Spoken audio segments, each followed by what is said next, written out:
Olá, eu sou André Malta e esse é o canal Isso Aqui Não É Grego, uma abordagem descomplicada da literatura clássica. Episódio de hoje, Ilíada, a série Canto 3. Por que mesmo gregos e troianos estão lutando há quase 10 anos? Em geral, quanto mais uma guerra se estende, mais difícil pode ser lembrar os seus motivos. Mais as causas tendem a se esfumaçar, mais os ódios e as polarizações vão se consolidando. Mas na Ilíada, Homero não quer que a gente esqueça o que provocou lá atrás a Guerra de Troia. Os personagens envolvidos não apareceram nos cantos 1 e 2, mas no canto 3 é hora de darem as caras. Está na hora da gente entrar em contato com Helena, Paris e Menelau, o triângulo amoroso que está na origem de tudo. Sim, o mito é aquele. Paris tinha que decidir qual era a mais bela entre as três deusas, Hera, Atena e Afrodite. Ele opta por Afrodite, em troca a deusa do desejo lhe dá o melhor e o pior dos presentes, o mais doce e o mais amargo. Se apaixonar loucamente, e ainda por uma mulher casada, Helena. Esse é o chamado juízo ou julgamento de Paris. Mas você vai se frustrar se pensa que esse mito vem mastigado pra gente na Ilíada. Homero é assim, conta o que a gente não espera e silencia sobre o que esperamos, ou fala muito incidentalmente. Ele não só não entra em detalhes a esse respeito, como não faz nenhum flashback para mostrar como foi o rapto de Helena quando Paris se hospedou com Menelau. A estratégia dele é mais interessante e desconcertante. O canto 3 começa com os exércitos finalmente se aproximando e Paris chamando os gregos para o confronto. Mas a valentia dele não dura muito, ao ver Menelau pela frente. Isso não surpreende. Paris nem tinha aparecido na lista dos líderes troianos do canto 2. Ele foge e acaba sendo repreendido por Heitor, o irmão cuja virtude maior era a coragem. Basicamente, Heitor chama Paris de covarde e mulherengo e lembra que foi o crime dele lá atrás, o rapto de Helena, que provocou a guerra. É quase um mini flashback que Homero nos dá. Paris, a ovelha negra, responde ao irmão modelo de um jeito que não surpreende. Concorda que Heitor falou bem, argumenta que não tem como barrar as emoções que Afrodite faz despertar nele e, para ficar bem na fita, propõe travar um duelo com Menelau, só os dois, mais ninguém. O vencedor ficaria com Helena e a vitória na guerra. Heitor gosta da proposta e a leva até Agamenon. Menelau também ouve a ideia e fica animado com a perspectiva de encarar sozinho o amante da esposa. Os dois lados devem cuidar dos preparativos para os juramentos perante os deuses, a versão antiga que dispensava papel e caneta do nosso documento assinado em cartório. Homero vai aproveitar então esse intervalo dos preparativos para nos levar para dentro do palácio troiano, onde ainda não estivemos. É a deusa Íris que vai disfarçada até Helena para avisar que o duelo vai acontecer. É nosso primeiro contato com Helena no poema, e a cena não poderia ser mais surpreendente. Ela está tecendo um bordado no qual retrata as batalhas de Troia. Sim, entregue ao que era o típico afazer feminino, Helena está com a cabeça voltada para a guerra que ajudou a causar. Como se ela se assumisse como autora de tudo aquilo. Como se ela fosse um equivalente de Homero, só que no plano feminino, usando uma outra arte.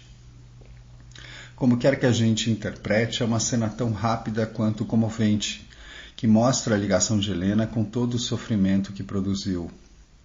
Para mim já fica anunciado aí nas entrelinhas que, diferentemente do frívolo Paris, Helena é uma figura nobre e dilacerada, algo que se confirma depois. Ao ser informada do duelo, ela decide ir até as muralhas para observar do alto a planície com os dois exércitos. E vai fazer isso ao lado de alguns velhos troianos que já não podem mais lutar, entre os quais Príamo e Antenor. Os velhos comentam entre si a respeito da beleza estonteante de Helena.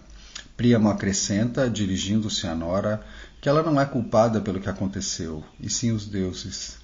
E ela acaba então descrevendo para eles quem eram aqueles grandes guerreiros que conseguiam avistar de longe. Agamenon, Odisseu, Ájax e Domeneu. Ela estranha não conseguir ver seus dois irmãos e o narrador intervém, dizendo que já estavam mortos, debaixo da terra, sem que ela soubesse disso. Homero retorna nessa hora então para a planície, porque já está tudo pronto para os juramentos, para onde se dirigem Príamo e Antenor. Todos oram a Zeus, sem saber exatamente o que Zeus reserva para eles. Zeus tampouco aparece para a gente.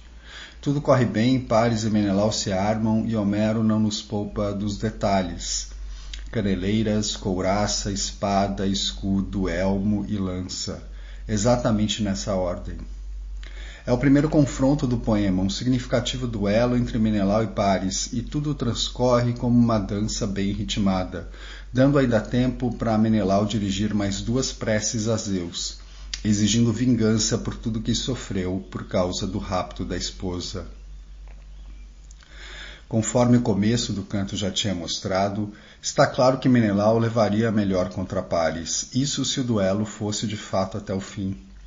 Mas o poema não pode acabar aqui desse jeito e Afrodite não quer ficar sem o seu protegido.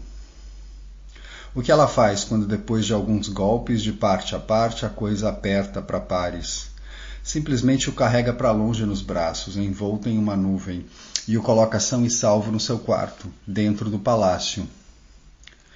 E aí acontece um dos fatos mais insólitos do poema. Afrodite se disfarça de velha e vai até a muralha buscar Helena, dizendo que Paris a chama para o quarto, e não é para conversar.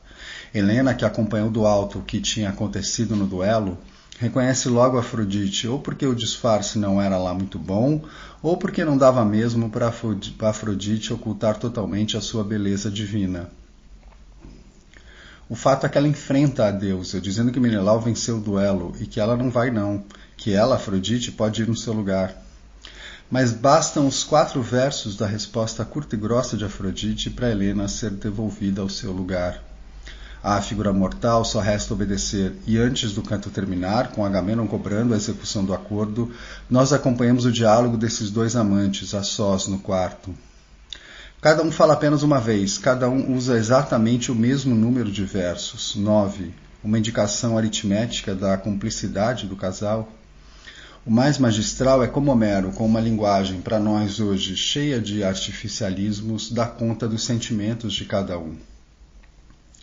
Helena manifesta desprezo pela atuação de Paris no duelo, mas junto com isso não consegue esconder a preocupação que sente pela vida dele. É um misto de amor e ódio, preocupação e desprezo.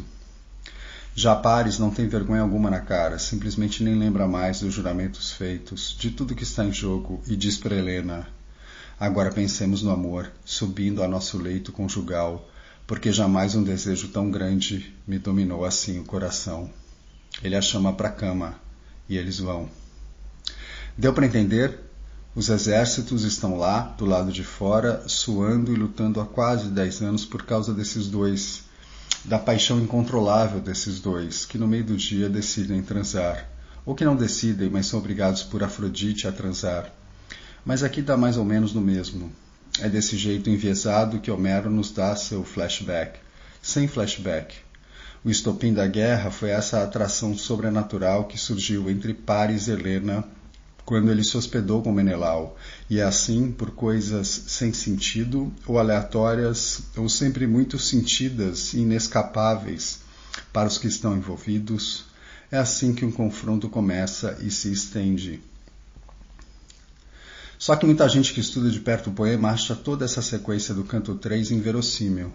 Por que só agora um duelo entre Paris e Menelau, quase no fim da guerra? Por que ninguém teve essa brilhante ideia bem antes, lá atrás, algo que poderia ter poupado a vida de milhares de pessoas? Sério, Helena vai apresentar os heróis gregos para Príamo a essa altura do campeonato, quando ele já devia estar literalmente careca de saber? Na minha visão, são críticas totalmente injustas. Elas têm a ver com um racionalismo na abordagem da narrativa que não combina com a natureza da própria poesia ao contar uma história, ou da ficção em geral. Toda a criação humana tem leis que a realidade desconhece. Toda a criação se alimenta de artifícios e esquemas, os mais variados para, paradoxalmente, se acercar do real e nos fornecer a impressão de vida. No fim das contas, um romance escrito ontem faz essencialmente o mesmo que a narrativa homérica de mais de 2000 anos atrás. burla o real, mobiliza um arsenal de ilusões para realizar-se de forma efetiva e convincente. Na minha opinião, Homero convence bem demais com o seu Canto 3, tal como ele está. Primeiro, porque ele consegue recuar na ação sem recuar de fato, o que é um feito e tanto, um drible perfeito na banalidade. De quebra, a ação ainda é complicada por causa dessa necessidade adicional de se respeitar os juramentos. Como os troianos vão se sair dessa? Ou são os deuses que de novo vão dar um empurrãozinho? Acima de tudo, é o trio amoroso que está lá, o trio que não poderíamos deixar de ver. E já conseguimos sentir bem as forças que estão em jogo nesse rolo todo. Sim, estamos indo para o 10º ano, mas não importa, o poema A Ilíada está começando agora, é isso que importa. É agora que estamos entrando em contato com esse universo. Por isso é válido que a narrativa se sirva de expedientes tidos por inverossímeis pelas carrancas críticas. Ou Aristóteles já não disse na Poética que é melhor o impossível que convence ao possível que não convence. E o Canto 3, para mim, convence muito. Mas é isso. Você pode ler a Ilíada sem arrogância, buscando munir-se de sensibilidade e humildade, ou você pode ser um zoilo da vida, o crítico conhecido na antiguidade por usar seu chicote contra Homero. Eu fico por aqui. Obrigado por ouvir e até a próxima.